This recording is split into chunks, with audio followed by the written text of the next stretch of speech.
Journal de l'autre pas si grand méchant loup. Chapitre 7.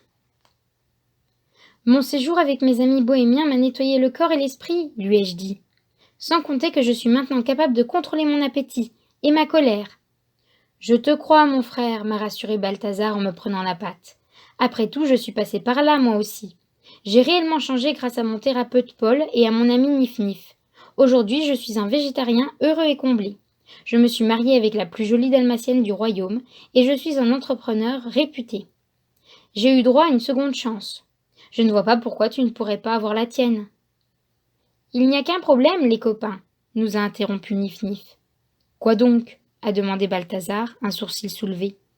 Les habitants de Livre de Contes ont réellement décidé de te pardonner lorsque tu as libéré mes frères et que tu es parti à la chasse aux dragons. Avant cela, planait sur toi la menace de passer plus de 100 ans dans la tour de réponse. J'ai bien peur que lorsque les gens réaliseront que Garou est celui qui a réellement attaqué le petit chaperon rouge et Mère Grand, ils voudront lui faire payer ses crimes. Sans compter que ces pauvres victimes sont restées traumatisées par cette histoire. Elles refusent maintenant de se promener seules le soir de peur de se faire avaler tout rond. Croyez-moi, les gars, si Garou veut une seconde chance, il a besoin d'accomplir un acte héroïque pour la mériter. J'ai poussé un long soupir. Nif-Nif avait raison. Il y a peut-être moyen de nous en sortir, a réfléchi Balthazar à voix haute. Penny se fait parfois coiffer au même salon que le petit chaperon rouge. Elles ont une belle complicité toutes les deux. Si elle lui en parle, elle arrivera peut-être à la convaincre de ton réel changement. Non, je ne veux pas que tout ceci repose sur vos épaules, ai-je dit à mon frère en secouant la tête. Nif-Nif a raison. Je suis prêt à assumer mes responsabilités et à faire preuve de bravoure pour me racheter auprès de mes concitoyens. Que comptes-tu faire? M'a questionné mon frère sceptique. Affronter un ours? Construire un barrage?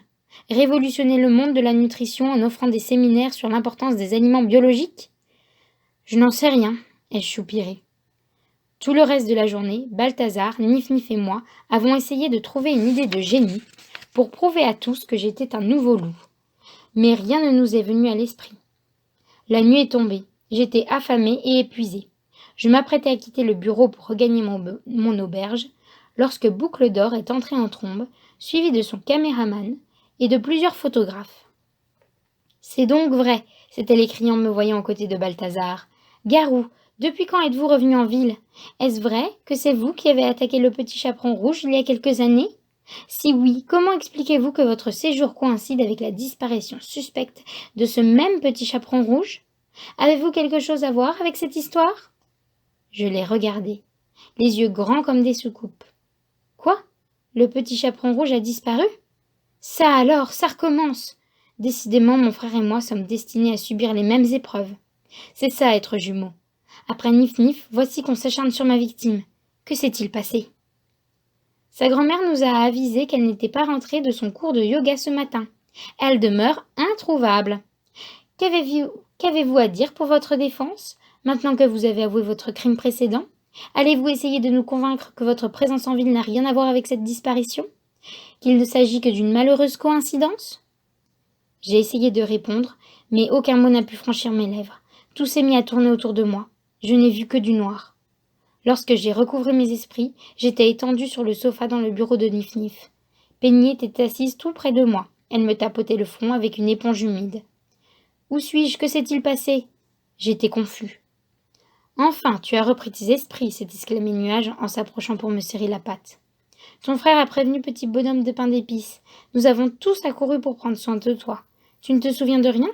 Il paraît que tu étais dans le bureau de ton frère lorsque cette journaliste blonde est arrivée et m'a annoncé que le petit chaperon rouge avait disparu.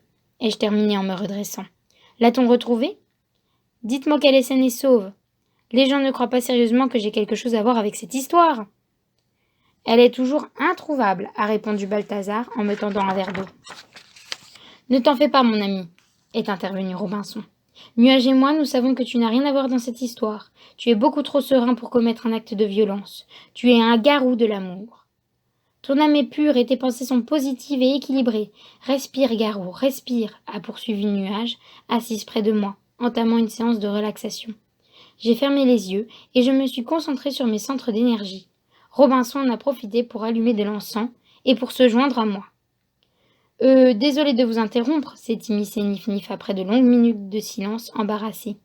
Mais je dois fermer les bureaux et rentrer chez moi avant que mes frères pensent que je me suis volatilisée moi aussi. J'ai rouvert les yeux pour me rendre compte que Nuage et Robinson n'avaient pas encore terminé leur méditation. Ça ne devrait pas être très long, ai-je chuchoté. Leur esprit est en train de léviter pour chasser les mauvaises pensées. Si tu veux, tu peux te joindre à eux. Il ne manque qu'un peu de thé aux feuilles de trèfle pour que tout soit parfait. Nif-Nif a détourné les yeux d'un air nerveux. Balthazar a, quant à lui, tout sauté pour cacher son malaise. Voilà, c'est fini, nous a dit Nuage rassénéri.